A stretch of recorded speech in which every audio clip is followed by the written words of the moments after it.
الله فلا مضل له ومن يضلل فلا هادي له ونشهد أن لا إله إلا الله وحده لا شريك له ونشهد أن سيدنا وسندنا ونبينا وحبيبنا وكريمنا وشفيعنا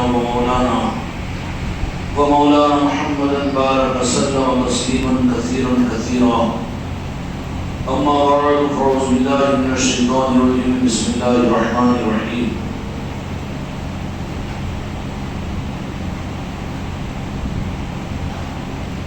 يا أيها الذين آمنوا وابتغوا إليه الوسيلة يا أيها الذين آمنوا وابتغوا إليه الوسيلة.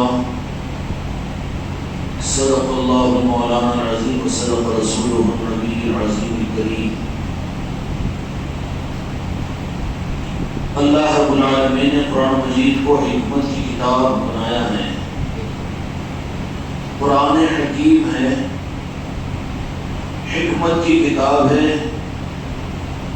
حکمت کی کتاب کا سارا مطلب یہ ہے کہ ہر انسان کو اس کی اپنی بصیرت کے اعتبار سے اس کے اندر میں الگ الگ چیزیں، الگ الگ خاصیتیں اور خصوصیتیں نظر آئے گی، اور ان سب کو مجموعہ فرما کر اللہ تبارک و تعالیٰ نے قرآن مجید کو قرآن حکیم فرما دیا. تو اس معنی کے اندر میں قرآن پاک کا ایک لفظ، قرآن پاک کی ایک آیت، قرآن پاک کی تعلیمات کا رخ ہر زمانے کے لیے مکمل انتظام ہے. یہ نہیں ہوگا کہ قرآن پاک صرف پہلی صدی کے لیے تھا. یہ بات نہیں کہ 10-20 صدیوں کے چلنے کے بعد میں پھر کوئی اور کتاب کی ضرورت ہوگی، بلکہ قیامت چاہے لاکھوں برس کے بعد میں کیوں نہ آئے، لیکن قرآن پاک کے نازل کرنے کے بعد میں رب العالمین نے یہ اعلان کر دیا کہ یہ قرآن حکیم ہے. اب ہم نے اس کتاب کو حکمت والی کتاب بنا دیا. اس کا مطلب یہ ہوا کہ اللہ تبارک و تعالیٰ نے اپنی طرف سے احکامات کے دینے اور اللہ تبارک و تعالیٰ اپنی طرف سے کتابوں کے نازل کرنے کے معاملے کو ختم فرما دیا. جس زمانے میں جس صورت کے اندر میں انسانوں کو جو حاجت پیش آئے گی وہ اسی قرآن پاک کی طرف میں متوجہ ہوں گے، تو اللہ تبارک و تعالیٰ اس قرآن پاک کے ذریعے سے ان کے روحانی بیماریوں کا علاج اور ان کے لیے رہبری اور ان کے لیے خطرات سے بچنا، اس کے لیے کسی نئی کتاب کی ضرورت نہیں ہے، نئی فارمولے کی ضرورت نہیں ہے، کوئی نئے نظام کی ضرورت نہیں ہے. اگر کسی مسلمان کا ذہن کسی اور طرف میں جاتا ہے قرآن پاک کو چھوڑ کر، تو یہ اس بات کی دلیل ہے کہ اللہ تبارک و تعالیٰ نے قرآن پاک کی حکمت سے اسے محروم کر دیا ہے. کیوں کہ قرآن حکیم ہونے کی حیثیت سے اس کتاب کو حکمت والی کتاب بنایا، اور اس کی حکمت یہ ہے کہ پہلی صدی میں رب العالمین نے جو نازل فرمایا اس وقت میں انسانوں کے لیے، ان کی دنیا اور آخرت کے لیے ساری آسانیوں کا سامان اس کتاب میں اللہ نے کیا تھا. تو قیامت تک کے لیے خدا پاک نے اسی کتاب کو ذریعہ بنا دیا کہ اگر قرآن پاک کی طرف میں بندے قرآن سمجھ کر، اللہ کی کتاب سمجھ کر اگر اس قرآن کی طرف میں متوجہ ہو جائے، تو اللہ تبارک و تعالیٰ اس زمانے میں، چاہے وہ اونٹوں والا زمانہ ہو کہ گھوڑوں والا زمانہ ہو، اور چاہے وہ کمپیوٹر کا زمانہ ہو یا ایروپلین کا زمانہ ہو، یا نیٹ کا زمانہ ہو کہ کمپیوٹر کا زمانہ ہو، کہ چاہے فتنوں کا زمانہ ہو کہ دجال کا زمانہ ہو کہ کذاب کا زمانہ ہو، لیکن اللہ تبارک و تعالیٰ قرآن پاک کی حکمت جن کو عطا فرما دیتا ہے، وہ پھر زمانوں کے ان حالات سے گھبراتے نہیں ہیں، فکر مند نہیں ہوتے ہیں. جس طریقے سے دنیا کی ضرورتیں پیسوں سے چلتی ہے، یہ آج کا تجربہ ہے تمہارا. ایک آدمی اگر حیدرآباد چلے جائے تو اس کو یہ محسوس ہو جائے گا کہ حیدرآباد کا سفر میں 5000 میں کر واپس آ جاؤں گا، لیکن اس سفر میں چلے جائے اس کے ATM کارڈ کے اندر اگر 50 لاکھ روپے موجود ہو کہ اس کو آپ یہ محسوس کریں گے کہ وہ سفر خرچ کے بارے میں پریشان ہے، مطمئن ہوگا کہ نہیں ہوگا؟ اگر 5,000 کا پیکٹ بھی مار دیا جائے اور 10,000 کا نقصان بھی ہو جائے تو وہ سفر کی پریشانی سے محفوظ ہو جائے گا کہ کوئی بات نہیں، نقصان ہوا وقتی طور پر اس کا اثر ہو جائے گا کہ 10,000 روپے چلے گئے، 5,000 روپے چلے گئے، لیکن سفر کیسے ہوگا، سفر طے کیسے ہوگا، سفر میں مجھے کسی سے مانگنا پڑے گا اور مجھے کسی کے سامنے بھیک کے لیے ہاتھ پھیلانے پڑیں گے، بالکل نہیں ہوگا۔ اس لیے جو اس کو معلوم ہے کہ 5,000 جو پیسے تھے وہ چلے گئے، لیکن 5 لاکھ کے ATM کارڈ میں موجود ہے، 50 لاکھ کے ATM کارڈ میں موجود ہے، کوئی پریشانی نہیں۔ کوئی پوچھے کہ بھائی کیا ہو گیا، تو سفر کے خرچ کا اندازہ تو یہ تھا کہ 5,000 ہو جائے گا، لیکن بدقسمتی یہ کہ 5,000 وہ لوٹ گئے، کسی پاکٹ مار دیے، ہائے ہائے بڑی پریشانی ہے آپ کو، آپ کے لیے تو بڑی مصیبت آ گئی اور بڑی کہ آپ خدا تم پر رحم کرے، خدا تم پر فضل کرے، خدا اپنی رحمتوں کے دروازے کھول دو۔ میرے بھائی تمہارے لیے کتنی پاگل ہوئے، کیوں جانے دو، 5,000 روپے 50 لاکھ روپے میرے پاس موجود ہے، ہوگا کہ نہیں ہوگا؟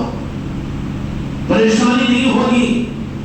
اگر پریشانی ہو رہی ہے تو اس کا مطلب یہ ہے کہ اس کے پاس پونجی کا احساس نہیں ہے اس کو، اور صرف اس کی نظر 5,000 تک تھی۔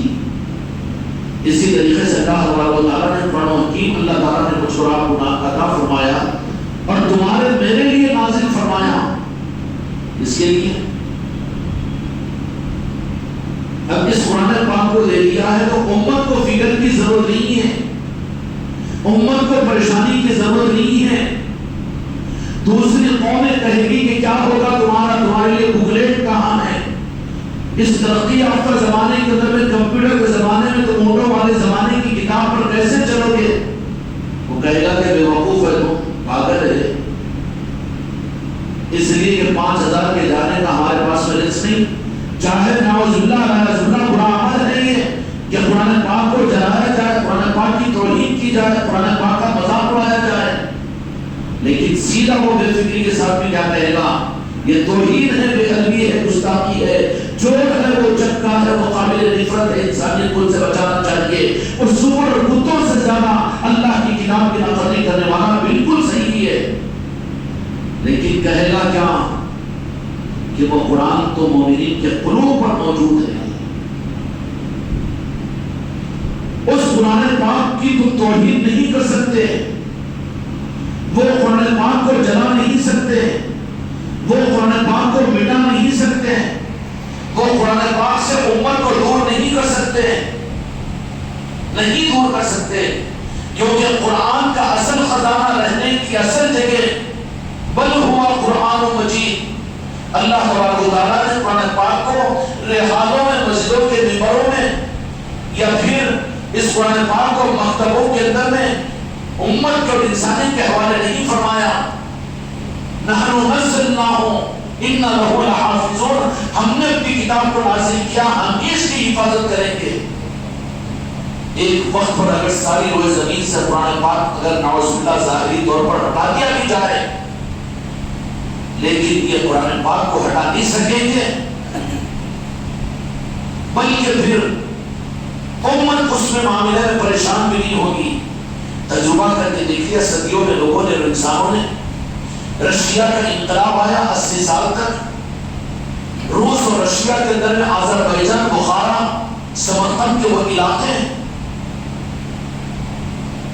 سمرقند اور بخارا کے وہ علاقے کہ جن کی قیادت کی وجہ کہ ظاہری کتاب کی اور مکتبے کے قرآن کی وجہ سے نہیں تھی، بلکہ وہاں کا نظام سمرقند اور بخارا اور ان کے شام اور آذربائیجان کے علاقے وہ علاقے ہیں کہ جہاں پر صرف ظاہری قرآن نہیں تھا، ظاہری اسلام نہیں تھا، بلکہ کسی زمانے کے اندر میں وہاں وہ قرآن جو لوح محفوظ اللہ تعالیٰ نے محفوظ رکھا، اور جس کا کنیکشن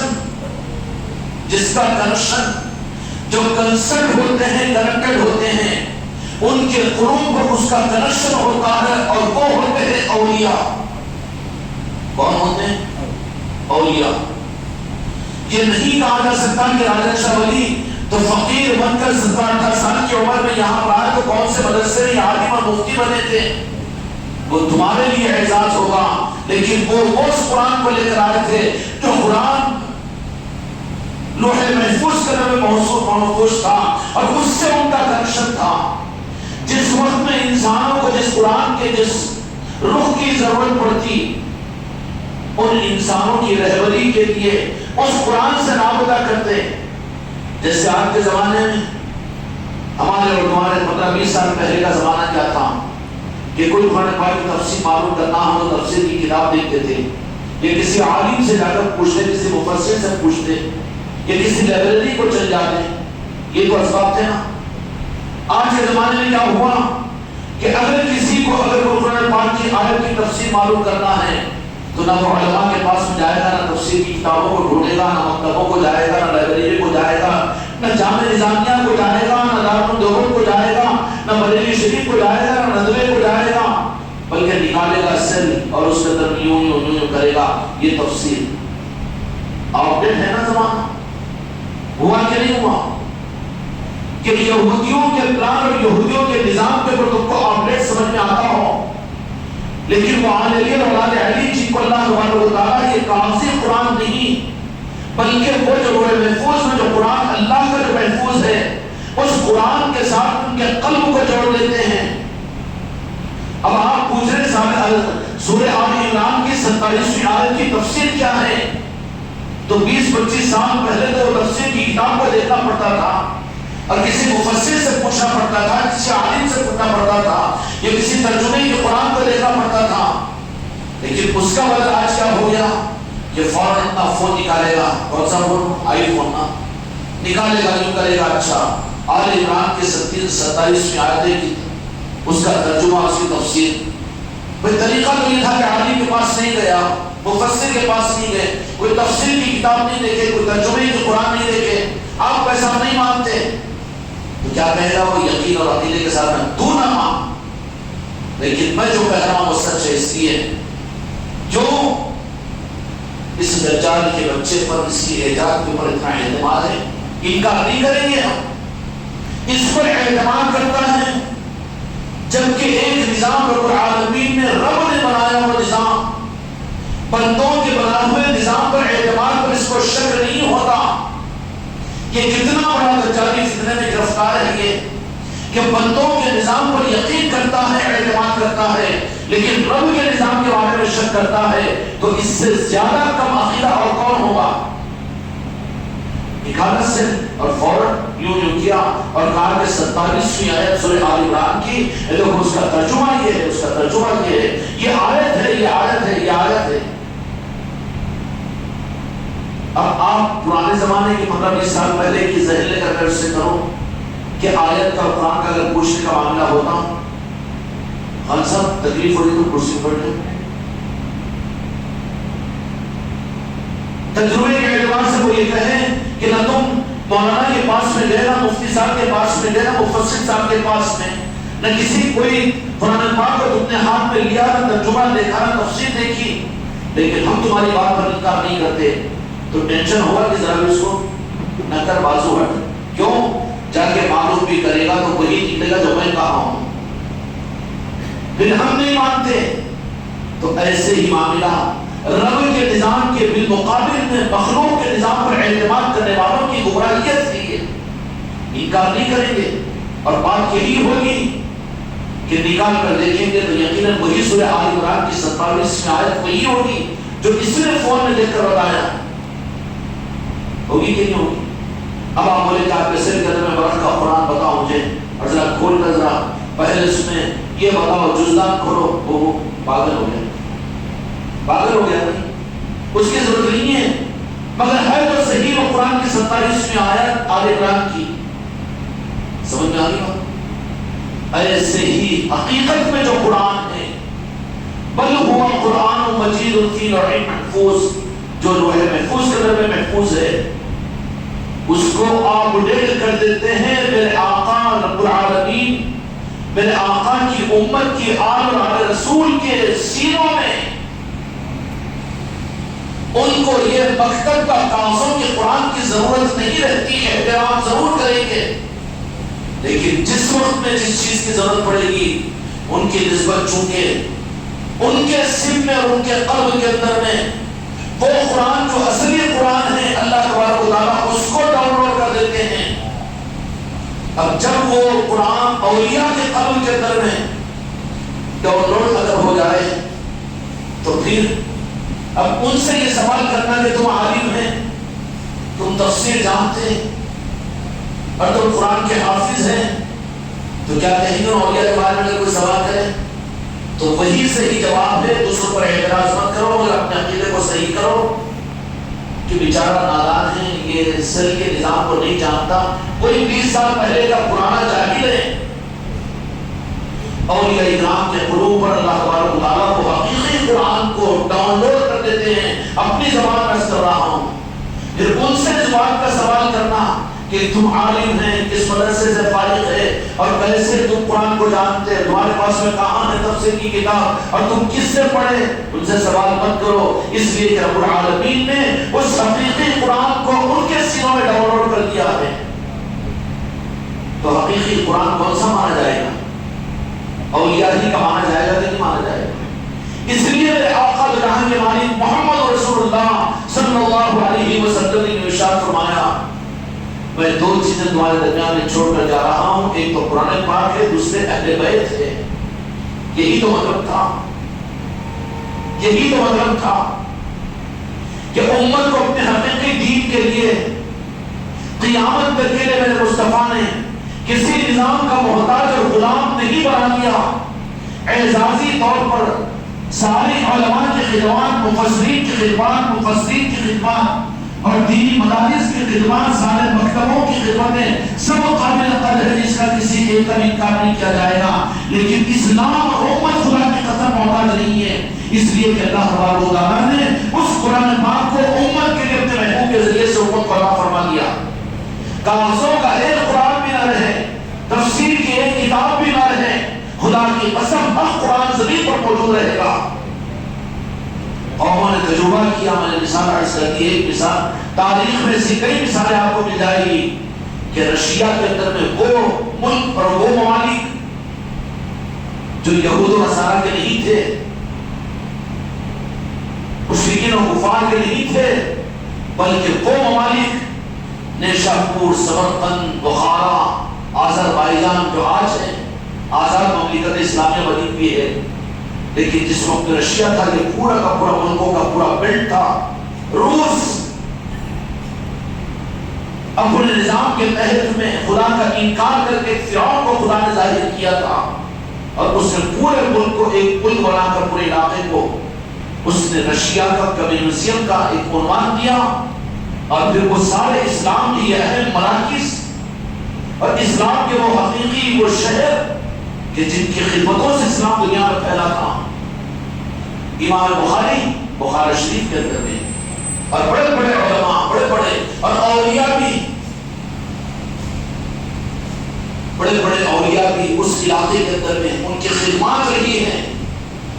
لیکن کیا ہوا, وہ حقیقی قرآن کو نظر انداز کر کے ظاہری چیزوں پر جب نظر امت لا دی تو اللہ تبارک و تعالیٰ کو یہ چیز ناگوار گزرتی ہے. اس لیے امت کو چاہے سارے دین پر یہ عمل کرے, ساری اپنی دینی مصروفیتوں میں رہے اور سب کچھ بھی کرے, لیکن خطرے میں پڑ جائے گی اگر عالمی اور اولاد علی سے اگر کٹ جائے تو ان کا بدل یہ نہیں ہو سکتی. اس لیے حقیقی قرآن تو ان کے سینوں میں ڈاؤن لوڈ ہے. اللہ تبارک و تعالیٰ نے وہ چیز ان کو عطا فرمائی, آل رسول کو قیامت تک عطا کرتے رہیں گے. یہ بات نہیں تھی کہ دے دی اور اللہ تعالیٰ نے دے دیا, اور اب جو قرآن ہے اس کی حفاظت کی ضمانت صرف جزدنا کو قرآن ہو یا مکتبوں میں طائف کے مارکیٹ میں چھپنے والا وہی قرآن یا سعودیہ حکومت کی طرف سے بڑھنے والا وہی قرآن نہیں. ہمارا عقیدہ تو یہی ہے, کوئی روئے زمین کے اوپر اگر ظاہری کوئی قرآن بھی نہ ہو, کوئی فکر کی بات نہیں۔ اللہ تبارک و تعالیٰ کا نظام ہے کہ وہ اپنے حقیقی قرآن کو پھر سے ایسے دنیا میں زندہ کر دے گا۔ رشیا نے ساری کوشش کی حکومتی سطح کے اوپر کمیونزم کے آواز لگا کر کہ وہاں پر صرف نمازیں اور مسجدیں بند نہیں ہوئی اور وہاں مسلمانوں کو نسل و نابود نہیں، یہی بات نہیں، بلکہ جہاں پر بھی، جس گھر میں بھی، جس مسجد کے اندر بھی قرآن کا کوئی نسخہ مل جاتا تو نعوذ باللہ یہ تو پاگل ہے، کم از کم یہ اپنے شیطانوں سے سبق نہیں لیتے، اپنے شیطانوں سے، اپنے آقاؤں سے سبق نہیں لیتے، جن کے بھکتی تم ہو انہی سے تم سبق نہیں سیکھتے۔ یہ انگلینڈ والے اور کون سا ٹوئٹو وغیرہ جو گستاخی کرتے رہتے ہیں، قرآن پاک کی توہین کرتے رہتے ہیں، کیا توہین کریں گے وہ؟ کیا کسی گرو کی کتاب ہے وہ؟ یہ کسی کی لکھی ہوئی کتاب ہے، اور اس کی حفاظت کی ذمہ داری تو رب نے لے لیا، اس کی توہین تم کر سکو گے؟ نہیں کر سکتے نا۔ ان کی شامت بلاتی ہے، اس کے لیے خدا پاک ان کو مقابلے پر لاتا ہے، ان کو مقابلے پر لاتا ہے۔ رشیا کے اندر یہ ہوا کہ کمیونزم کا وہ سارا نظام ایسا چلا کہ ایک ایک مسلمان کو، ایک ایک حافظ اور ایک ایک عالم کو پورے رشیا کے پورے ملک، جو کسی زمانے کے اندر میں اولیاء کا مسکن بھی تھا اور اسلام کی خلت ہے، وہ بڑے بڑے مدارس تھے، بڑی بڑی اسلام کی لائبریریاں تھی، لیکن کس وجہ سے یہ سارے ظاہری اسلام ایک لخت وہاں پر 80 سال ایسے گزرے کہ کوئی وہاں پر پورے رشیا کے پورے ملک کے اندر میں کوئی لفظ اللہ کا نام الگ اعلان لے نہیں سکتا تھا، کوئی نماز پڑھ نہیں سکتا تھا، قرآن پاک کا ایک نسخہ پورے ملک کے اندر میں موجود نہیں، اور اتنی پابندیاں لگا دی گئی کہ کہیں پر معلوم ہو جاتا کہ یہ اللہ کو ماننے والا ہے، قرآن کو ماننے والا، اس کو ختم کر دیا جاتا تھا۔ اتنا اللہ نے فرعونیت کو موقع دے دیا، اس کے باوجود حقیقی قرآن کو رشیا بھی ختم نہیں کر سکا۔ عقل آنا چاہیے کہ برطانیہ والوں کو، انگلینڈ والوں کو، امریکہ والوں کو، اسرائیل والوں کو،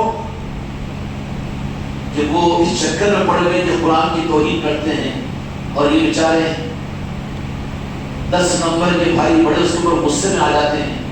ہاں، جو اس کی وجہ کیا ہے؟ اس کی وجہ یہ ہے کہ روح اصل اہل قرآن اور آل رسول سے کٹا ہوا ہے، وہ ڈر اور خوف کے اندر میں ہے۔ اگر ان سے نسبتیں جڑی ہوئی ہوتی، آل رسول کے ساتھ اگر یہ وابستہ ہوتے اور ان کے حقیقی نظاموں سے یہ واقف ہوتے تو پھر وہ بنداس اور بے فکر ہوتے کہ چاہے تم یہ کاغذوں کا قرآن اور اوپر کے قرآن کی کتابوں کو تم اگر دنیا سے تمہارے اختیار سے اگر ختم بھی کر دو، ہٹا بھی دو، ہم کو کوئی فکر کی بات نہیں، اس لیے کہ اصل وہ لوح محفوظ کا قرآن، اس کو ڈاؤن لوڈ رب العالمین کر لے گا۔ کس کو؟ مدرسے میں بننے والے حافظ کے لیے نہیں، اور مدرسے سے فارغ ہونے والے عالم کے لیے نہیں، بلکہ ڈاؤن لوڈ اپلوڈ جو کیا جاتا ہے صرف وہ کرنٹ ہوتا ہے۔ بھئی اتنے سلسلے کے اندر میں اکبر بھائی کے پاس میں کیا 50 نعتیں لکھی بھی کیسے ہو؟ اپلوڈ کرے سورے اور کیسا اپلوڈ کر دیے؟ کیا انہوں خود پڑھے کی، انہوں خود ڈالے کی، اس میں جیسے لوٹے میں دودھ ڈالتے ویسا کچھ بھی نہیں، بس کرپشن ہوتا ہے اور پوری وہ چیزیں آ جاتی ہے۔ ایسے ہی اللہ تبارک و تعالیٰ اولیاء اور آل رسول کے اندر میں حق کو اور دین کو اپلوڈ کر دیتا ہے۔ ظاہری ماحول بالکل نہ ہو، کوئی فکر کی بات نہیں، کوئی ٹینشن نہیں ہوگا۔ اللہ تبارک و تعالیٰ پھر اپنے اولیاء اور آل رسول، اپنے محبوب کے آل کے اوپر، ان کے سینوں کے اندر میں وہ حقیقی قرآن کو اپلوڈ کر دے گا اور حق کو اپلوڈ کر دے گا۔ ٹینشن جو آل رسول سے جڑے ہوئے ان کو نہیں ہوتا۔ رشیا والوں نے تجربہ کر کر دیکھا، لیکن کیا ہوا؟ اور یہ تجربہ اللہ کرواتا کیوں ہے؟ اللہ تبارک و تعالیٰ ایمان والوں کے لیے عبرت کا سامان کرنے کے لیے۔ اس لیے سیروا فی الارض قرآن مجید میں کہا گیا کہ تم سیاحت کیا کرو دنیا میں حق کے نظاموں کے لیے۔ یہ نہیں کہ صرف اپنی خانقاہ میں، اپنے گھر میں، اپنے مقام پر بیٹھ کر رہو، بلکہ سیروا فی الارض، زمین کی سیر کیا کرو، حق کے طلب کے ساتھ میں تم سفر کو اختیار کیا کرو، اس سفر کی وجہ سے اللہ تبارک و تعالیٰ پھر وہ حقیقت ان کو سمجھائے گا اور وہ حقیقت ان کی نظروں کے سامنے آئے گی۔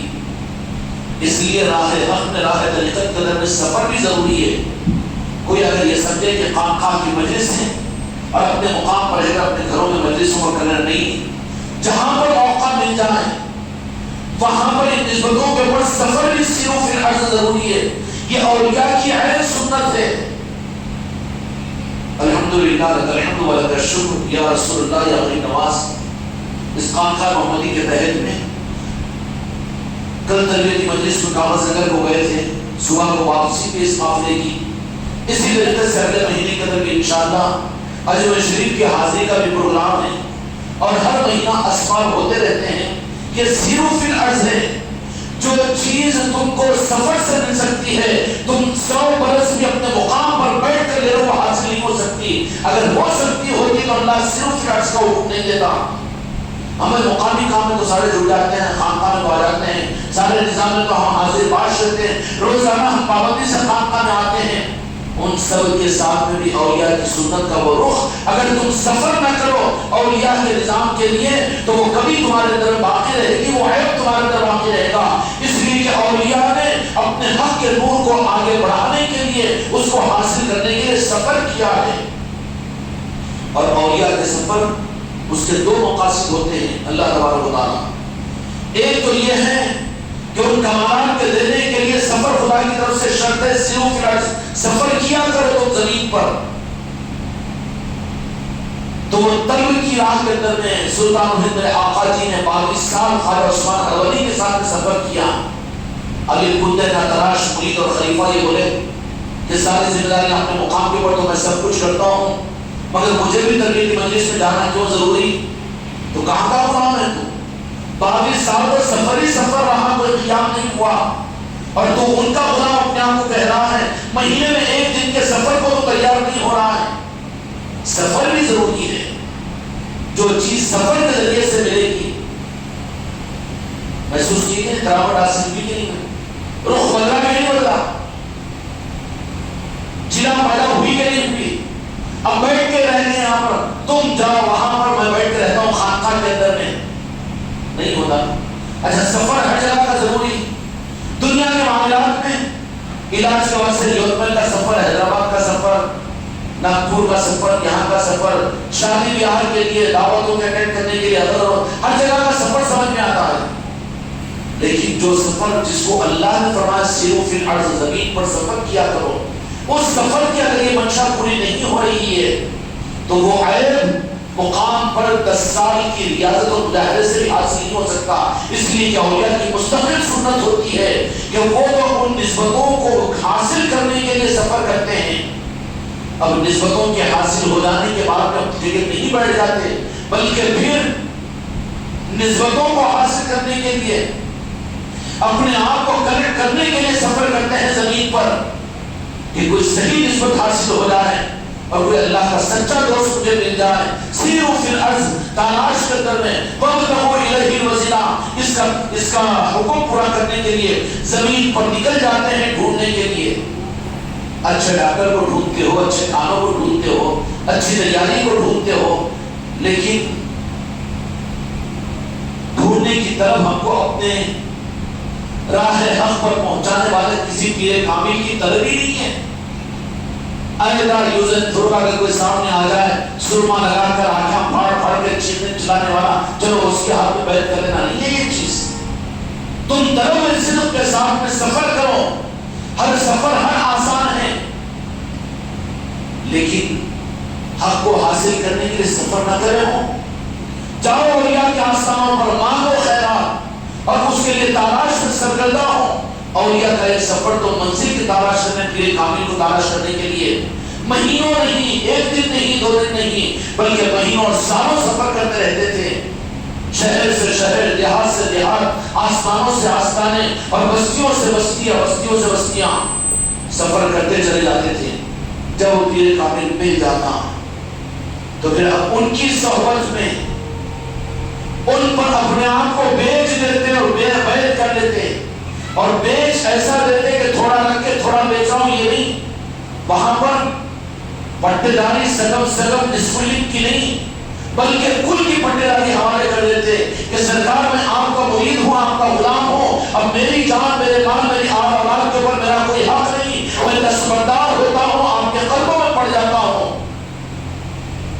جب پڑ جاتے تو پھر وہ اپنی نگاہوں سے اپنی صحبت سے چاہے چند مہینوں کے اندر میں ہو یا چند دنوں کے اندر میں ہو، ان کے لیے جیسے مناسب ہوتا ہے پیر کامل، ان کے اندر میں وہ روحانیت کو ان کے قلب کے اندر میں اپلوڈ کر دیتا ہے۔ وہ عامل بنانا جادو ٹونے سکھاتا یا لوگوں کو بیوقوف بنانا سکھاتا ہے یا پھر اپنے آپ کو باکمال سمجھنا سکھاتا ہے کہ ہم بھی خلیفہ ہے اور ہم بھی ماشاءاللہ یہ نہیں۔ جن میں حق کو اپلوڈ کر دیتا ہے ان کی پہچان یہ ہوتی ہے، کامل مرید کے اور کامل خلیفہ کی پہچان یہ ہوتی ہے کہ ہر لمحے روئے زمین پر سب سے زیادہ ناکارہ اور سب سے زیادہ برا اپنے کو تصور کرتے ہیں۔ وہ کیا کرتے ہیں؟ یہ ہے کہ کامل پیر کی نظر پڑی ہے، کسی قلندر کی اس پر نظر پڑی ہے۔ اگر یہ چیز نہیں ہے تو نظر انہیں بھی بچا کے رکھا، بھی نظر نہیں ڈالا، نظر ڈال کر اس کی پہچان یہ ہوگی کہ وہ بچنے والا نہیں ہوگا، بلکہ اس کی پہچان یہ ہوگی کہ وہ زمین پر سب سے زیادہ برا اور سب سے زیادہ ناکارہ اپنے کو کہ میرے سے بھی حضرت کو کام پڑتا ہے اور حضرت کو میرے اپنے نظام کے لیے میری بھی ضرورت ہے، یہ سوچ رہا ہے، تو ابھی اس پیر نے اس کے اوپر نظر ہی نہیں ڈالی بلکہ آبزرویشن میں رکھا ہے۔ اس کو نظر ڈال دی تو اس کی پہچان کیا ہوگی؟ کہے گا کہ بھائی کہاں سے آیا؟ وہاں چل نہیں، سرکار جانے کا کیا سوال ہے، سب بھول چکا ہوں، اب مجھے نہ بھیجیے، مجھے اب اس کی ضرورت نہیں ہے، نہیں چلا جا، نہیں جاؤں گا، نہیں حکم دیتا ہوں، حکم کی تعمیل کے لیے کیا تم میرے بچوں کے پاس سے بھیجتے ہو؟ اگر مجھے مندر میں بٹھا دو، مندر میں میں بیٹھ جاؤں گا، آپ کے حکم کے لیے بیٹھوں گا، آپ کی خواہش کے لیے نہیں۔ تو کیا مطلب ہوتا ہے کہ اس پیر نے کامل نظر اس کے اوپر ڈال دی، اس کے دل کو جیت لیا۔ پہلے پیر کامل اس کے دل سے ساری غلاظتوں کو دور کرتا ہے، دنیا کو، آل اولاد کی محبتوں کو، دنیا کی اور عزت اور شہرت اور نام و نمود، اپنے مزاج اور اپنی طبیعت کے سارے جنجال کو اس کے قلب سے نکالتا ہے۔ اس کے بعد میں جا کر اس مرید کے دل میں خود کو بٹھاتا ہے کہ جب بیٹھ جاتا ہے تو وہاں پر اس کو کچھ نظر نہیں آتا، نماز پڑھوں تو کس کی پڑھوں، جنت میں جاؤں تو کس کی جنت میں جاؤں، سوالات اس کے دل کرنا شروع کرتا ہے۔ رب ہے تو کون ہے، حق ہے تو کون ہے، مجھے تو ساری دنیا میں ڈھونڈتا ہوں لیکن کوئی نظر نہیں آتا سوائے میرے یار کے۔ اس کا مطلب جب ہوتا ہے دھوکے میں مت پڑو مریدو، کوئی دکانداری نہیں ہے پیری مریدی کا نظام اور خانقاہ محمدی۔ اس وقت میں جب کہ سارا کنجال تمہارے دل سے دور ہو چکا ہو، دلازت، تم اور ہم اگر اس زمین کے اوپر کچھ گوبر ہے، کچھ کتے کا پیخانہ ہے، وہ فضلہ ہے، ادھر انسانوں کا تھوک ہے، ادھر تیوڑے ہیں، تو بیٹھے گے جا کے تو پھر بھی ویسے ہی بیٹھ جائے گا دل میں مرید کے، یا پھر چکر میں آ جائے گا، یا پیر میرا غریب نواز میرا غوث اعظم، یہ چاکلیٹ دے دی تو پھر ہضم کر لے گا؟ ارے اس کے اوپر تو آئے گا، نظر ڈالے گا، زبان سے کہہ رہا ہے لیکن دل کیا کہہ رہا ہے؟ کیوں کہ پیر کے آنے کی جگہ اگر کوئی نسبت والا حقیقی پیر ہے، پیر کامل، تو اس کے جسم پر سرکار بندی بھی فکر نہیں ہوگا، گھٹو تلک لگایا ہوا فرق نہیں پڑے گا، دھوتی پہنا ہوا فرق نہیں پڑے گا، وہ چاہے کسی قوم اور کسی برادری کا ہو فرق نہیں پڑے گا، بلکہ اس کے دل پر نظر ڈالے گا۔ دل اگر پاک ہے اور دل کی پاکی پیر کی محبت سے ہوتی ہے، جب وہ دل کے اندر وہ پاک بن جاتا ہے، حقیقت میں فرشتگی کے ساتھ میں، عشق کمالات میں، اور بغیر کوئی دنیا کی غرض اور تمناؤں کے وہ پیر کی سچی محبت کا ثبوت دے دیتا ہے، تو وہ پیر باہر رہ کر خالی چکمے نہیں دیتا، خطرے نہیں پھینکتا، بلکہ جا کر دل پر قبضہ کر لیتا ہے، دل پر بیٹھ جاتا ہے۔ دل پر بیٹھ جاتا ہے، اس کا مطلب کیا ہے؟ اس کو اپنے ہوش سکتی بے ہوشی میں صرف اور صرف پیر یاد رہتا ہے، کچھ اور یاد نہیں رہتا۔ پھر ویسے مریدین پیر کو یہ بولنا شروع کرتے ہیں کہ سرکار کیا کروں، نماز پڑھے گی تو آپ کا کیا آ رہا، پھر انہیں اس کو بچانے کا سے کہتے ہیں میں خدا تھوڑی ہوں، نماز پڑھ تو اللہ کے واسطے پڑھ، اس کو سمجھاتا ہے، لیکن منزل اس کی صحیح طے ہوتی رہتی ہے۔ کیوں کہ ساری چیزیں اور ساری باطل چیزیں اس کے دل سے نکالی جا رہی ہے، گڈھا کو صاف کر دیا جا رہا ہے، جو کہ وہ پیر اس کے دل پر بیٹھنے کی تیاری کر رہا ہے، دل میں آنے کی تیاری کر رہا ہے۔ اگر یہ ضرورہ دل کو صاف کرنے کے چکر میں ہے، اچھنا شروع کر دے، پریشان ہونا شروع کر دے، تو بائی پاس سرجری ہونا تو ڈاکٹر پہلے کیا کرتا ہے جی؟ پہلے بی پی اور شوگر چیک کراتا کہ نہیں کراتا؟ انسٹر دیے تو بیٹا گھٹ تو نہیں بول دیتا، سوچتا کہ نہیں سوچتا؟ بائی پاس کر نہیں، پہلے سے ٹیسٹ کرواؤ، انجیوگرافی کراؤ، اور پھر اس کے بعد بی پی اور شوگر نہیں بھائی ابھی ہم اس کا بائی پاس نہیں کر سکتے، کیوں کہ شوگر بڑھ رہا ہے، بی پی ڈاؤن ہو رہا ہے، ایسی حالت میں کرے گی تو بڑھ جائے گا یہ۔ تو پھر پیر بھی روحانی نظام کے اندر میں اس مرید کی انجیوگرافی کرواتا ہے، اس کے بی پی اور شوگر کے لیول کو دیکھتا ہے، اپنے کو خدا بول کر اس کے سامنے دیکھتا ہے کہ اس کا باہر ڈھونڈا اور اس کا دل کتنا دھڑک رہا ہے، ارے شرک ہو جانا، یہ کفر ہو جانا، سمجھ لیتا کیا نہ کوئی آبزرویشن رکھو اس کو۔ اور پھر آبزرویشن پیریڈ جو ہوتا ہے حقیقت کے اندر میں مہینوں نہیں، سالوں سالوں نہیں، عمر بھی ہو سکتا ہے، پوری عمر کے آبزرویشن میں رکھے پیر کامل، پھر کیسا کیا کریں گے؟ بے باہر اپنی چوڑیاں پھوڑ لینے کا نہیں، چوڑیاں پھوڑنا۔ اگر پیر پیر کہتے ہوئے آبزرویشن میں اگر پیر اس کو رکھا اور یہ اگر پیر کا من کر رہا اور من کی مورت میں پیر کی مورتی کو بٹھا لیا تو قیامت کے میدان میں پھر اس پیر کے ساتھ اس کو اٹھایا جائے گا۔ من تشبہ بقوم فہو منہم، قیامت میں دیکھے گا کہ یہ کس کا تھا، اس کے دل کے اندر میں بہت سی معافی صدور، یہ اپنے پیر کا من کرایا تھا۔ اگر پیر اگر سچی نیت، یہ سچے پیر کی بات کر رہا ہوں، خدا اس حق کو سمجھنے کی توفیق عطا فرمائے۔ آمین۔ یہ نہیں ہے نیبو پانی والے اور ہو ہا کرنے والے، یہ دنیا کے چاکلیٹ دے کر مریدوں کو سنبھالنے والے پیروں کی بات نہیں کر رہا ہوں، یہ تو دنیا پرست سے دنیا دار ہیں جو تمہاری دنیا کے ڈاکے ڈالنے والے ہیں کہ یہ کام کرنے کے لیے یہ کر دو، ہمارے نظام کو چلانے کو یہ چلا دو، اور یہ لنگر تم کرا دو، اور وہ کام تم کرا دو، یہ تو دنیا کے بھکاری ہے۔ تو وہ پیر کامل تو یہی دیکھتا رہے گا، کیا کرے گا مرید کے لیے، اس کے دل کو پورا صاف کرے گا اور ساری غلاظت اس کے دل کے اندر سے نکالے گا اور اپنے بیٹھنے کے لیے دل کو پاک کرے گا۔ اور پاک جو ہوتا ہے مرید کا دل، وہ پیر کی محبت سے ہوتا ہے۔ جب وہ چیز ہو جاتی ہے تو پھر پیر اس دل کے اندر جا کر خود بیٹھ جاتا ہے۔ یہ تربیت کی لائن کی دوسری منزل ہوتی ہے مرید کے لیے۔ اب وہاں پر اس کو اس مرید کامل کو کوئی اور چیز نظر نہیں آتی، بلکہ جدھر بھی دیکھتا ہے پیر کا جلوہ نظر آتا ہے اس کو، وہاں ذرا پریشان ہو جاتا ہے، وہاں پریشان ہو جاتا ہے کہ میں نماز بھی پڑھ رہا ہوں تو پیر ہی کا تصور، اور میں ذکر بھی کرتا ہوں تو پیر کو اپنی نظروں کے سامنے دیکھتا ہوں، کعبے میں بھی جاتا ہوں تو وہاں پر مجھے پیر ہی نظر آتا ہے۔ اب ان سے اگر پوچھو تو بیچاروں کو جو علی پہ نہ جانتے ہو، تم بے وقوف بن کے اس کو اگر اس کو ڈاکٹر سمجھ کر گلے میں آلہ دیکھ کر تم نے اپنے ہارٹ کا علاج کرانے کے اس کے پاس چلے گئے تو تمہاری بدنصیبی ہے وہ تو اپنی بات کو آخر رکھنے کے لیے تم کو کچھ کا کچھ کر دے گا، لیکن جو کامل ہوتے ہیں تو اس کو سنبھالتے ہیں۔ لوگ نہیں سمجھ سکتے، کہتے ہیں کہ وہ پیر کیسا ہے، یہ خدا کہہ رہا ہے جو برداشت کر رہا ہے، بہت سو خواجہ بھی کہہ رہا ہے تو برداشت کر رہا ہے، پھر تیرے پیٹ میں درد کیوں جان دینا جاننا اس کو، اور جو بول رہا اس کو جان دینا۔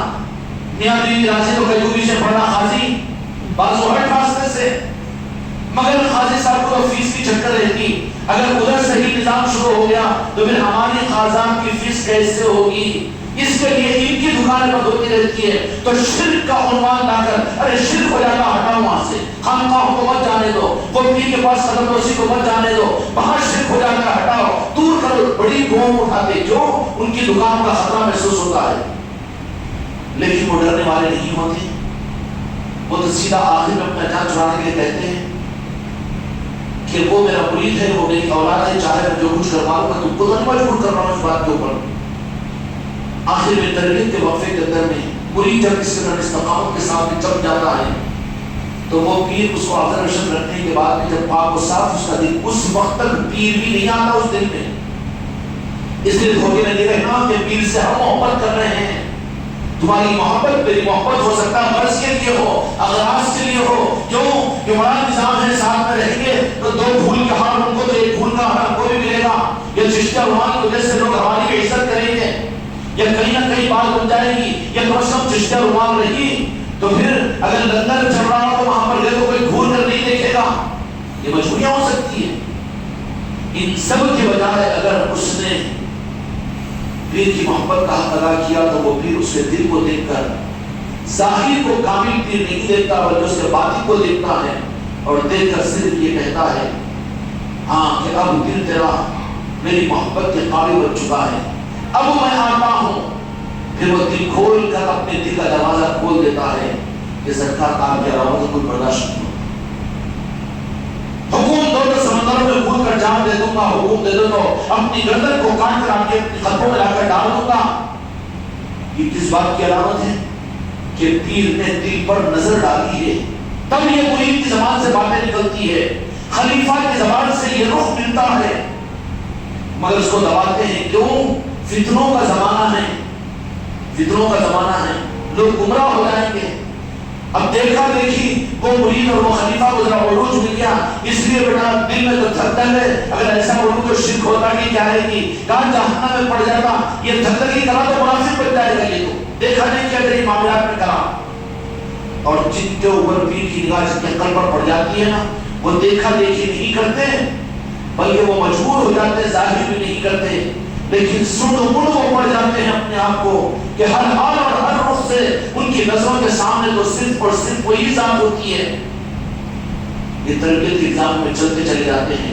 یہ کیا مطلب ہوا کہ وہ کامل پیر ان کو آبزرویشن میں نہیں رکھا بلکہ ان کے دل پر صفائی کی، اور ان جو گرافی کو سن کر دینا پڑتا نا، اس سے دیکھ بے ہوش کرا دیتے. اب نہیں وہ چلتے رہا، کودتے رہا، بی پی بڑھتے رہی، شوگر ڈاؤن ہوتی رہی. کیا بولے نا بولو اٹھاؤ، ابھی ٹریٹمنٹ دیتے ہیں کہ بی پی کنٹرول ہونے دو، ان کو شوگر ذرا سا ہونے دو. اس کا نہیں صاحب آپ کو بی پی شوگر سے کیا مطلب؟ آپ اس کا سینہ چیرو، بائی پاس سرجری کر دو. پاگل ہے تم نہیں سمجھتے، جاؤ اس لیے دوسرے ڈاکٹر پر چل جاؤ. بولنے کے نہیں بولے، آبزرویشن رکھتے ہیں. اب خلیفہ اور مرید یہ سمجھ لیں کہ وہ خلیفہ آگے بڑھ گیا، وہ مرید بھائی آگے بڑھ گیا، ان کے کمالات کیے، ان کو یہ ذرا میرے کو بھی ہونا، میرے کو بھی ہونا. تو نادان ہے کہ بی پی شوگر ذرا تو ڈاؤن ہو رہا ہے اور ہو رہا پر ہو رہا ہے، اور اس حالت میں ڈاکٹر کے ٹیبل کے پاس میں جا کر بولا نہیں میرا بھی بائی پاس سرجری کر دو، میری بھی بائی پاس. اگر چڑنا کے کر دیا تو خینچی کھل جاتا تیرے سینے میں. پھر انہیں اب ڈاکٹر رہ جائے گا نا. ویسے ہی رکھتے ہیں، اس کو صاف کرتے رہتے ہیں، کرتے رہتے ہیں. ارے حضرت کیوں اتنا سخت سناتے ہیں؟ جہاں ملو وہاں سنا دیتے ہیں اور بہت برا بول دیتے ہیں. برا نہیں بول رہے، بتا دیں وہ جو گرافی کی طرح سے صاف کر رہے ہیں.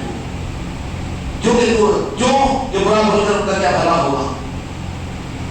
جو نہیں قریب آ رہے ان کو برا نہیں کہتے، تو جو سلسلے میں داخل ہے ان کو برا بول کر ان کو کیا خوشی ہوگی اس سے؟ نادان جو مرید رہتا نادان ہے، جس کے دل کے اندر کچھ اور مقصد رہتا ہے کہ مجھے عزت ملنا اور میری قدر ہونا اور مجھ کو مقام ملنا اور مجھے ذرا لوگوں کے سامنے برا نہیں بولنا، وہ نہیں بولنا، تو پھر وہ کچا آدمی ہے جو دل کے دروازے کو بند کر کے پیر کو چکر دینے کی چکر میں. لیکن برخلاف اس کے اگر وہ پیر کامل ہوگا تو جن کے دلوں سے کچرے کو صاف کرنا ہے تو وہ تو مجموعوں کے اندر میں، مسجدوں کے اندر میں، مدرسوں کے اندر میں، مجموعوں کے اندر میں، اس کے باپ کے سامنے، اس کے بیوی کے سامنے اس کو چھڑکائے گا، تھپڑ مارے گا، اس کو زمین پر لٹائے گا اور ہزار آدمی کے سامنے کہے گا کہ تم مجھے خدا مان. اگر دلیری کے ساتھ میں اگر وہ اس رخ کے اوپر چلے جائے گا تو جس کا دل صاف ہوگا اس کو خطرہ تھوڑی ہوگا. جہاں یار کا جلوہ نظر آئے وہیں تو سجدہ کر لو، اس کو چکر ہی نہیں ہوگی. وہ چکر میں کون پڑے گا؟ ذرا آگے پیچھے ہونے والا، در در کرنے والا. جب ایسا مرید اگر اپنے آپ کو حوالے کر دیتا ہے تو پھر صاف صفائی کے بعد میں پیر کامل کو اس کے دل پر بیٹھ جاتا ہے. وہ منزل ہوتی ہے کہ جہاں پر پھر پیر کے علاوہ اس مرید کو کچھ اور نظر نہیں آتا، کچھ بھی نظر نہیں آتا. کیوں؟ اس لیے کہ دل پر اس نے اپنا قبضہ کر دیا ہے، کچھ بھی نظر نہیں آتا. اور بالکل اس معاملات کے اندر میں پھر وہ پیر کامل جب اس بات کو دیکھ لیتا ہے، استقامت کے وقت کو دیکھ لیتا ہے کہ جمع ہوا ہے یہ، تو پھر اس کے بعد اپنی وہ نسبتوں کو جو اس کو وراثت اس کو ملی بھی ہوتی ہے غوث و خواجہ سے، بندر پاک سے، اولیاء سے، قادری ہے، چشتی ہے، صافی ہے، نقشبندی ہے، جامع السلاسل ہے، تو اب وہ نسبتوں کو اس میں اپلوڈ کرنا شروع کرتا ہے، اپلوڈ کرنا شروع کرتا ہے۔ پہلے خود بیٹھتا ہے، ماحول بنا لیتا ہے، گراؤنڈ بنا لیتا ہے، اس کے بعد اپنے قیمتی امانتیں لانا شروع کرتا ہے۔ اب گھر صاف صوف ہونے کے بعد سامان منتقل کر کے جائے گا کہ حضرت اما جان بھی، یا وہ ٹائلس بنا رہے، وہ کر رہے، وہ پتھرے چھپ رہے، وہ تو کوئی سی جگہ جا کے بیٹھتے ہی پہلے کرو صاف صوف، یہ کرو، پھر سامان بھیجو، اس کے بعد کیا کرتے ہیں کل آپ لوگوں کی آنا ہے مغرب میں، آپ لوگوں کی دعوت ہے، ضرور آئیے۔ ہوگا کہ نہیں ہوگا؟ یہی طریقہ ہوتا ہے۔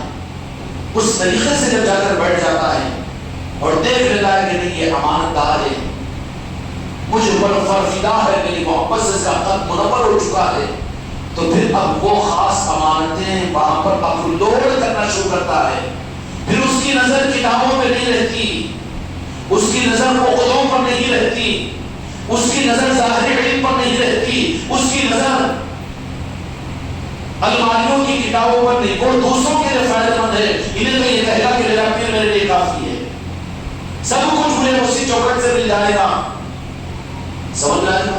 اس لیے اولیاء اکرام کتابوں سے بے نیاز رہتے ہیں۔ کتابوں والوں کا اولیاء کی فہرست میں مت لاؤ، کتابیں ان سے بنتی ہے، کتابوں سے اولیاء نہیں بنتے۔ کتابیں اولیاء سے بنتی ہیں، اولیاء سے بنتی ہیں کتابیں، دے دیتے ہیں خیرات، یہ تمہارا یہ مزاج ہے تو چلو یہ نوکتے۔ مولانا جلال الدین رومی رحمۃ اللہ علیہ شمس تبریز کے مرید، بڑے مفسر، بڑے عالم، سب کچھ، لیکن جب شمس تبریز نے ارادہ کیا، منتخب کیا، تو سب کچھ کو چھڑا کر کتابوں کو بازو کر دے کر اپنا دیوانہ بنا کر اب اپنے پیچھے، اب ایک ہی تھے دیوانے بول کر دوسرے مولانا جلال الدین رومی رحمۃ اللہ علیہ جو اس وقت میں عالم اسلام کے بڑے عالم، اب انہوں بھی دیوانے بن کے ان کے پیچھے گھوم رہے ہیں۔ اب ان کے جو شاگرد علماء تھے یہ کیا پاگل ہو گئے، جادو کر کے اب ان کے پیچھے وہ کیوں گھوم رہے، بڑا پیٹ میں درد۔ تو یہاں پر مصیبت آئی روم کے اندر میں، تو پھر وہاں شمس تبریز آگے نکل گئے، تو وہاں چلے گئے، وہاں ڈھونڈتے ہوئے، وہاں میدانوں میں رش کرتے ہوئے مولا پیر مولا پیر مولا پیر، شمس تبریز کے پیچھے یہ بھی بے خودی کی عادت کے اندر مولانا جلال الدین رومی رحمۃ اللہ علیہ۔ اب لہٰذا دائرے کو تنگ کیا گیا اور کہا کہ ہمارے اتنے بڑے عالم کو انہوں نے لے لیا، ہمارے اتنے بڑے مبلغ کو لے لیا، ہمارے تبلیغ اسلامی کو انہوں نے لے لیا، لہٰذا کھینچو ان کو۔ کھینچو کہاں؟ انہوں نے کھینچ کے تمہارے ہاتھ کہاں لگے گا وہ؟ تم ہی بولے تو ہم جوانوں میں کہتے ہیں نصرت بھائی، تو بولے حق ملا، تو پھر اب کیوں نہیں مان رہے؟ جب مان رہے تھے، جب مسلمان اب کافر، اب بھی تو حق بول رہے، پھر مانو نہ، مان کر دیکھو تو بات صحیح ہے کہ تم ماننے والے ہوں گے۔ سمجھ آ رہی نا بات؟ مولانا جلال الدین رحمۃ اللہ علیہ پر نظر ڈالی اور ڈال کر جو کچھ بھی تھا وہ بازو، علم کا تکبر تھا، عہدوں کا تکبر تھا، اور نقان کا تکبر تھا، علم اور تھے کمال کی چیزیں، لیکن ان کے لیے مفید تھی وہ۔ اس لائن کے اندر یہ ساری چیزیں نہیں چل سکتی، ان سب کو نکالنا پڑے گا اور پہلے پیر کو بسانا پڑے گا وہاں پر۔ اس لائبریری اور اس مندر میں سوائے پیر کا کوئی نہیں رہے گا۔ نہیں میں یہ بھی رکھوں گا، وہ بھی رکھوں گا، بولے مسنگ پلیٹ ہے اٹھا، انہیں توجہ ڈالتا ہی نہیں، پھر اس کو آبزرویشن میں رکھتا ہے وہیں پر، پڑھ لے نماز ہے، پڑھ لے وہ کام، اور اچھا پھر اگر سچا منی مانے تو نماز چھڑا لیتا ہے، چھڑاتا ہوں نکالنے کے لیے، اندر سے چھڑانے کے لیے اور اپنے کو بٹھانے کے لیے، تاکہ باکمال بنانا ہے اس کو۔ مولانا جلال الدین رومی رحمۃ اللہ علیہ شمس تبریز سے پیچھے پڑ گئے، ایک فقیر کے ساتھ دوسرا فقیر، جنگل جنگل، دریا دریا، دیہات دیہات گھومنا۔ اس کے بعد میں جو منتخب کیا شمس تبریز بے خودی کے عالم کے اندر میں، عالم تو نہیں تھا، مفسر تو نہیں تھے، محدث تو نہیں تھے، شمس تبریز کی زبان سے بے خودی کے عالم میں جو بات نکلتی تھی مولانا جلال الدین رومی رحمۃ اللہ علیہ اس کو نقل کر لیتے اور وہ لکھتے چلے جاتے ہیں۔ تو آج بھی امریکہ تحقیق کر رہا ہے، مثنوی شریف ہے مولانا جلال الدین رومی رحمۃ اللہ علیہ کی، وہ لوگ یہودی کہتے ہیں کہ یہ فارسی قرآن ہے. کیا ہے؟ پھر یہ کون سا قرآن؟ وہ ہے وہ قرآن. بل ہوا قرآن مجید فی لوح محفوظ، جو اللہ ڈاؤن لوڈ کرتا ہے اپنے محبوب کی آنکھ پر، اولیاء پر. ان کو ان علوم کی ضرورت نہیں رہتی، بے نیاز کر دیتا ہے، ڈائریکٹ اپلوڈ کر دیا جاتا ہے. پھر ان کے اندر میں حق کو جس زمانے میں جس بات کی ضرورت ہوگی وہ اولیاء اس زمانے میں وہ دین کا وہ روح امت اور انسانیت کو دے دیں گے. سمجھ میں آئی بات؟ اب مولانا جلال الدین رومی رحمۃ اللہ علیہ بے خودی کے اندر میں شمس تبریز کی باتوں کو نقل کرتے کتابوں کی کتابیں بن گئی اور وہی مثنوی شریف بن گئی. اور پھر مثنوی شریف وہ ہے کہ جس کو فارسی کا قرآن آج تک تحقیق ہو رہی لیکن تہ تک نہیں پہنچ سکے. وہ کون سی تفسیر تھی، وہ کون سے حدیث کا ذخیرہ تھا، اور کون سے علوم تھے. یہودی جس کو علوم کہے اور جس کو فارسی قرآن کہے، کچھ تو سمجھ کر کہے ہوں گے نا. وہ قرآن کا تعلق یہ کتاب اور تفسیر اور مسلک اور جماعتوں کی سے نہیں رہتا، بلکہ وہ قرآن ہوتا ہے جو اللہ بطور گفٹ کے اپلوڈ کرتا ہے اولیاء کے قلب پر. یشرح صدورنا للاسلام الم نشرح لك صدرك ووضعنا عنك وزرك. اللہ ہمارا تعالیٰ شرح صدر فرماتا ہے. مطلب کیا؟ آواز دیگر کہ اللہ ہمارا تعالیٰ اپلوڈ کر دیتا ہے. تو اپلوڈ ہونے والا رب کا اپلوڈ ہونے والا صحیح قرآن ہوگا کہ نہیں ہوگا؟ پھر انہیں یہ روایت در روایت روایت در روایت اور ہوتے ہوتے ہوتے ہوتے عکس ہوتے ہوئے اب انہیں یہ حوالے وہ عالم صاحب وہ مولانا صاحب آج چکر میں پڑے گا انہیں. اس کے سامنے سب کچھ بھی کہا جاتا ہے تو دل سے متوجہ ہو جاتا ہے. جدھر کو متوجہ جدھر کا ہے، قادری ہے تو قادریت کی طرف، چشتی ہے تو چشتی کی طرف، ایک لمحے میں توجہ کر لیتا ہے. بات کچھ اور چل رہی ہے تو مسکراتا ہے، برداشت کر لیتا ہے. انجان مان لیتا ہے، انجان دیکھتا ہے. ارے نو جاہلی چھاں ہوئے جاہلی چھاں، چھوڑو پیچھا چھوڑ دو ہمارا. کیوں کہ کوئی بات اچھی بھی لگتی ہے تو فوراً دل سے متوجہ ہو جاتا ہے کیونکہ کنیکٹڈ ہوتے ہیں. امریکہ سے کنیکٹ ہونے کو سیکنڈ نہیں لگتا ہے تو پھر رب کے نظام سے کنیکٹ ہونے کے لیے دے لگے گی ان کو. بالکل کنیکٹ ہو جاتا. ہاں صحیح ہے کہ غلط ہے، حق ہے کہ نہیں ہے، مکسنگ ہے، غذا ہے کہ زہر ہے، فوراً کلک ہو جاتا ہے. فوراً کیا ہے؟ ہاں ٹھیک چلو. زبان کو کھولتا نہیں اس لیے کہ کفر کا فتوا دے دیں گے اور بددین اور بے دین بول دیں گے. یہ تو ان کی فورنٹ سے وہ تو تیار رہتی ہے فتووں کی. فوراً تو سارے فتووں کا رخ اولیاء کے نظاموں کی طرف میں اور شرک و بدعت کی طرف میں رہتا ہے. یہ تو اولیاء کے اور مولویوں کے اور ولیوں کی ہمیشہ دشمنی کی تاریخ رہی ہے. یہ تاریخ بدلنے والی تو نہیں ہے. اس لیے وہ خاموشی اختیار کر لیتے ہیں کہ ہاں ٹھیک چلنے دو، جیسا چل رہا چلنے دو. پھر دعا کیوں نہیں کرتے؟ کہیں کو دعا کرتے کیا ضرورت ہے؟ اتنا ہی کرتے جتنی منشا ہو اپنے آقاؤں کی. وہ چکر بھاگنے والا لمبی لمبی دعائیں کر کے خام خواہ کے امت کو چکر دینے والا وہ ولی نہیں ہوتا، اولیاء نہیں ہوتے.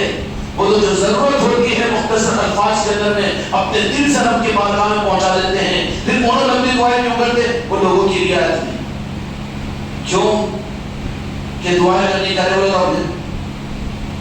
کوڑی کے پیچھے مکھیاں نہ جی.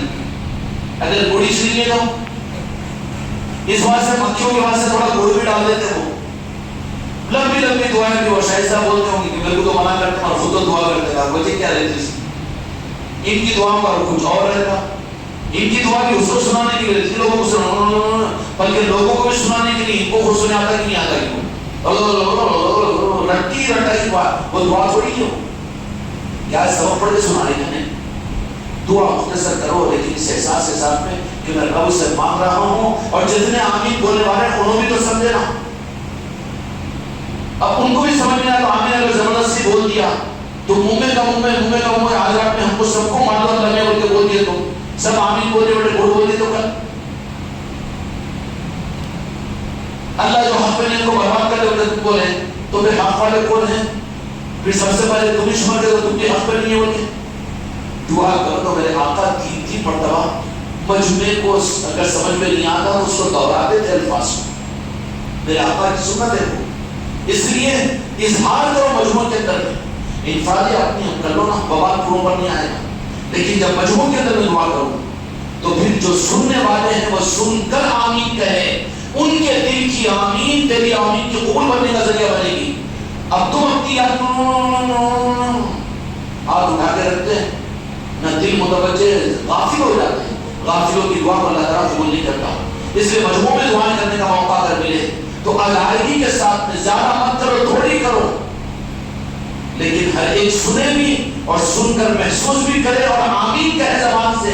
آمین کا موقع بھی دو اس کو، آمین کا موقع نہیں، میں میرا گانا گا لے تو تم کرو گے نہ کرو، تم رہو گے نہ کرو ساتھ میں، تو ٹرین لے کر چل رہے تو وہ پیسنجر کو دیکھنا بھی کہاں، اب وہ پیسنجر پورے پلیٹ فارم پہ تمہاری ٹرین آگے بڑھ جائے، اب شاہد صاحب پیسنجر کی لے تو ایک اور دوائی کو چھوڑ کر آگے ہٹا ہوتا بولو وہیں پر منشیات کی مجلس میں، بیچارہ 7-8 مہینے دور دور رہا اس کے بعد میں اب آیا پھر کر کیوں چھوڑ کے آگے لے لو، اور ہم کوئی دلا بھی نہیں دیے، ایسا مصورہ کرتے رہتے ہیں۔ اب دعا کرتے بھی سب کو پیچھے چھوڑ دیتا، خالی بھروسہ کرو ہم پہ آمین بولو ہوئی ہے، مگر تم کیا آمین بلوا لے رہے، زبردستی دادی دستخط ہمارے سے کیوں لے رہے؟ ادائیگی کے ساتھ میں دعا کرو، سمجھ میں بھی آئے اور اس پر وہ دل سے وہ آمین کہے تو تمہاری دعا کی قبولیت کا ذریعہ بنے گا۔ اس لیے طریقوں کے ساتھ میں عمل کرنا چاہیے۔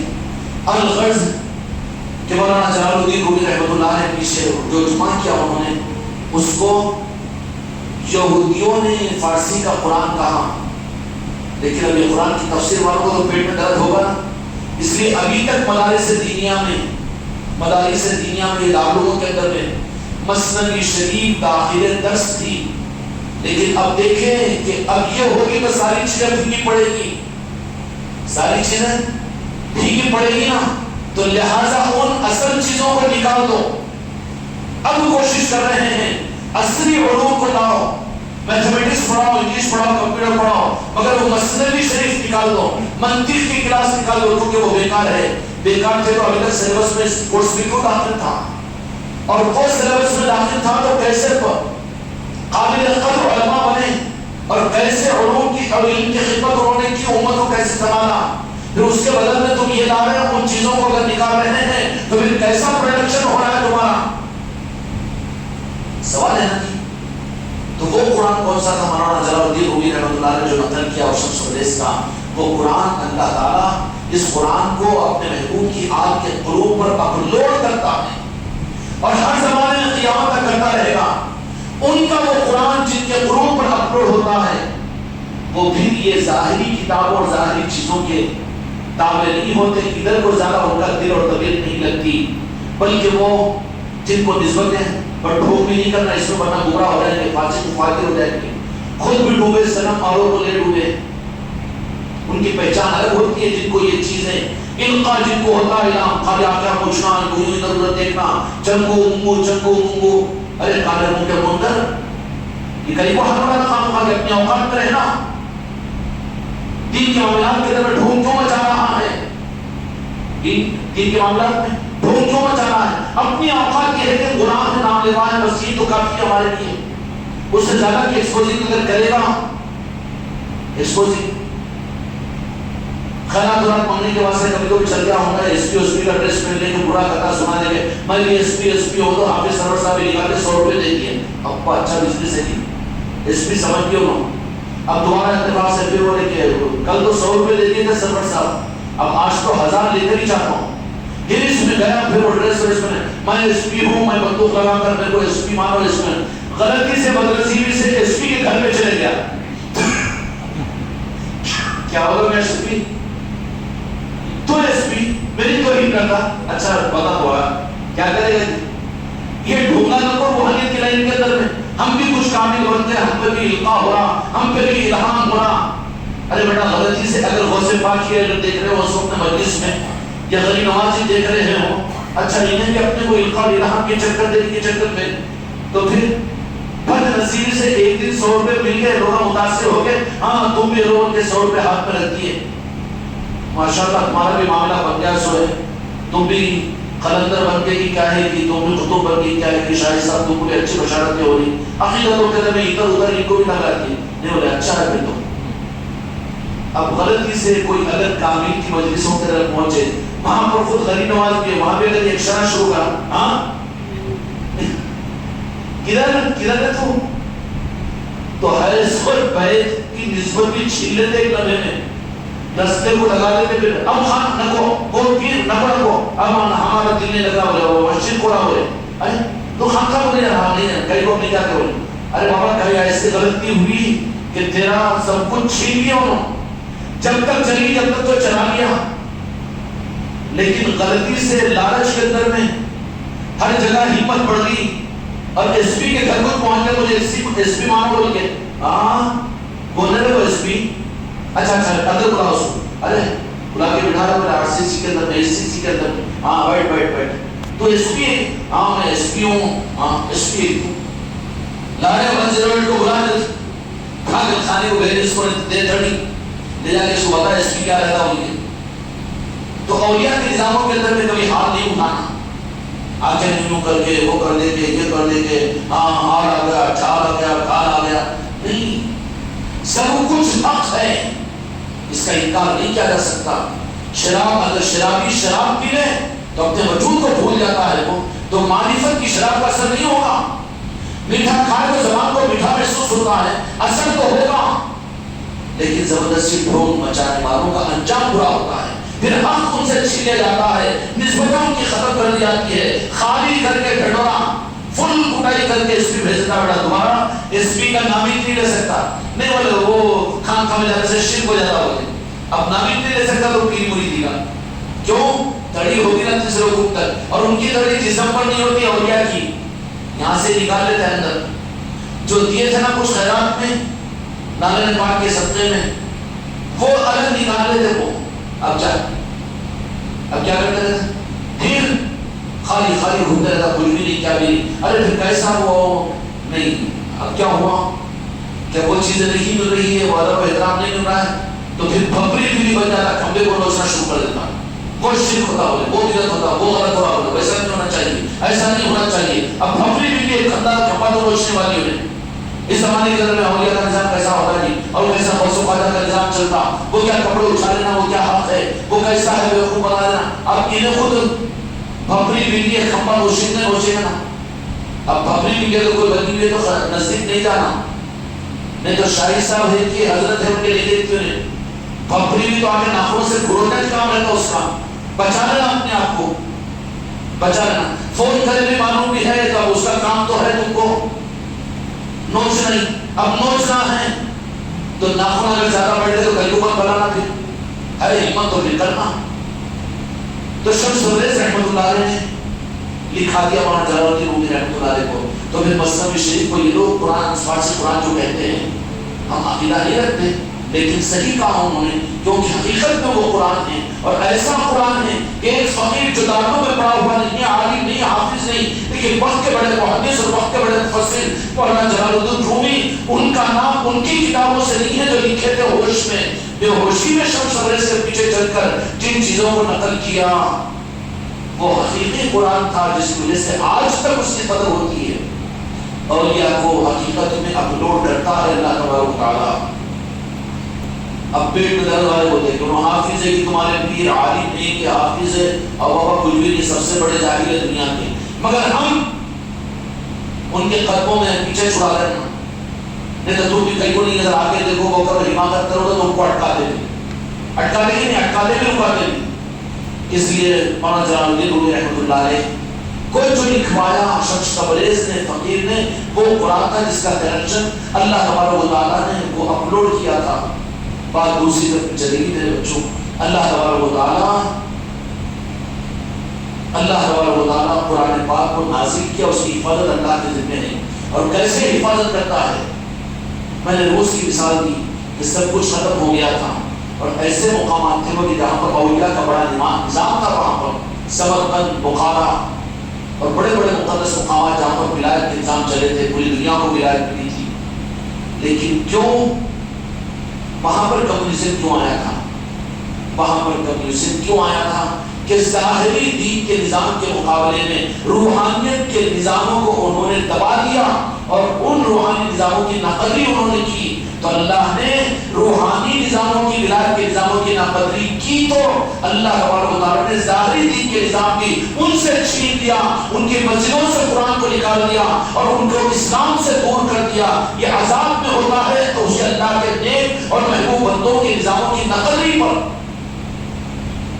اولیاء کی ناقدری بھی کھیل تماشا نہیں ہے، اولیاء کے نظاموں کو برا بولنا کھیل تماشا نہیں ہے، یہ اللہ سے جنگ میں آ رہے ہیں بیچارے نادان۔ اللہ نے کہا کہ جو میرے ولی کے ساتھ دشمنی کرے میرا اعلان جنگ ہے۔ یہ بیچارے وہابی اور نجدی اولیاء کی دشمنی کر کے اللہ سے اولیاء کی دشمنی کر کے اللہ سے مقابلے پر ہے یہ لوگ۔ زیادہ ٹینشن نہیں لینا، اللہ کافی ہے ان کے لیے۔ اب تو عبداللہ دیکھو زیادہ بیچ میں لگا دینا، پھیلا دینا اور اللہ کے ساتھ تو ان کو ولیوں کی دشمنی اچھا کرو اور کرو، دیتا ہوں 3rd ڈگری کی، اس کا سمجھ میں آتا تم کو۔ ہمارے فرائض میں آنے کی اچھی بات ہوئی کہ جو اولیاء اکرام کی اور خاندان نظام کی مخالفت کرتے ہیں نا، تو زیادہ ٹینشن نہیں لینا اس میں، ان کو اسی طرف میں چھوڑ دینا۔ ان کے والد بھی ایک اچھی بات بولے تھے کہ جب کوئی نہیں چاہے گا تو تم کہاں سمجھائیں گے، جو ماننے کا ہی ارادہ نہ کرے سو کہاں منوائیں گے تم۔ اس لیے زیادہ چکروں میں نہیں پڑنا، حوالے کر دینا ان کے۔ زیادہ ہی ہمدردی ہے بیوی سے، بچے سے، اولاد سے، تو پھر اس کے لیے آپشن یہ ہے کہ اولیاء کے پاس میں جاؤ اور جا کر کہو کہ میرے بچے کو، میرے بیوی کو، میری بہن کو، میرے بھائی کو، میرے بھائی کو، یا راجن شاہ ولی یا تاجر اولیاء ان کو بھی نظاموں کے درمیان آگے بڑھائیے۔ یہ ایک آپشن تو کھلا ہوا ہے، کیوں اپن بیچ میں نہیں آنا۔ وہاں پر کہ اگر بیچ میں آئے نا تو پھر اولیاء بولتے تھے کیوں اتنی ہمدردی، نواسا ہے بول کے، بیگم ہے بول کے، بچہ ہے بول کے، اچھا ہے بول کے، تیری غرض ہے اس میں، تو پھر پریشانی آ جاتی ہے، اس کے لیے اس کی نسبت بھی ختم ہو جاتی ہے۔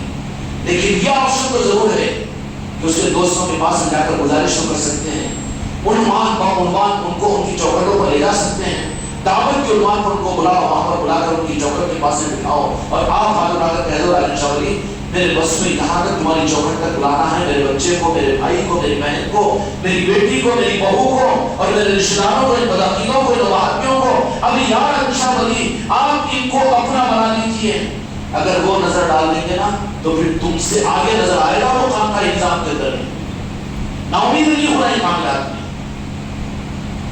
اس لیے میرے بچوں یہ حق کے نظام اس طرح کے ہوتے ہیں، تو سفر بھی ضروری ہے۔ کل کا سفر بھی ہوا، ہمت بھی ہار نہیں ہے، بلکہ اللہ تعالیٰ ہم کو آپ کو حکمت عطا فرمائے کہ ہم اپنی طلب اور چاہت کے ساتھ میں نفر فی سبیل اللہ کرتے رہے، اولیاء کی نسبتوں پر۔ اولیاء ان منزلوں کو حاصل کرنے کے لیے سفر کرتے تھے، اور جب منزلیں جب حاصل ہو جاتی تو پھر سفر کرنے کا مقصد اب وہ جو کچھ امانتیں حاصل کی ہے اس کو تقسیم کرنے کے لیے۔ اس لیے قابل فقیر اور اولیاء اور اہل نسبت اگر کسی آبادیوں کی طرف میں جاتے ہیں ان کے نظام الگ ہوتے ہیں۔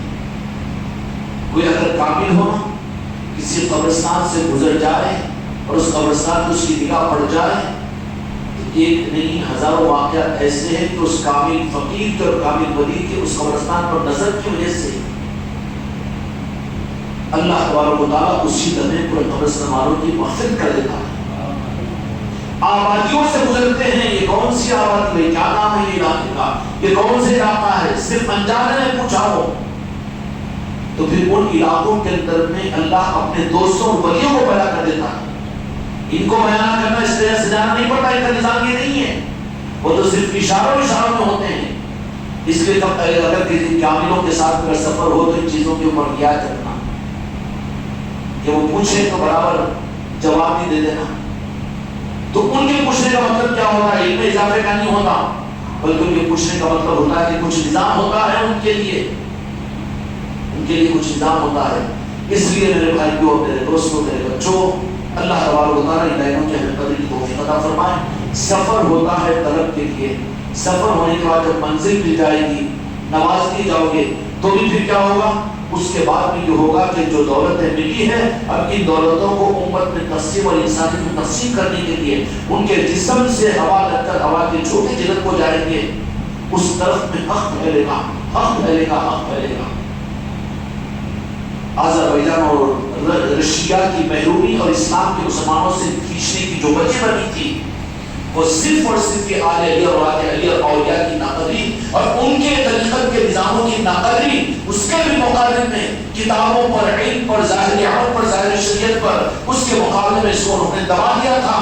یہ ناقدری بھی تھی آذربائیجان والوں سے، بخارا سمرقند والوں سے. تو اللہ تبارک و تعالیٰ نے نسبتیں کیا چھین تھی، اسلام بھی چھین لیا تھا، اپنا قرآن بھی چھین لیا تھا، مسجدوں سے قرآنوں کو نکال دیا گیا تھا، مسلمانوں کو اسلام سے نہیں قرآن سے دور کر دیا گیا تھا. اے مسلمانوں، عالم اسلام کے لوگوں، اچھی طرح سے سن لو کہ جو خدا نے کیا وہی خدا کی سنت ہے.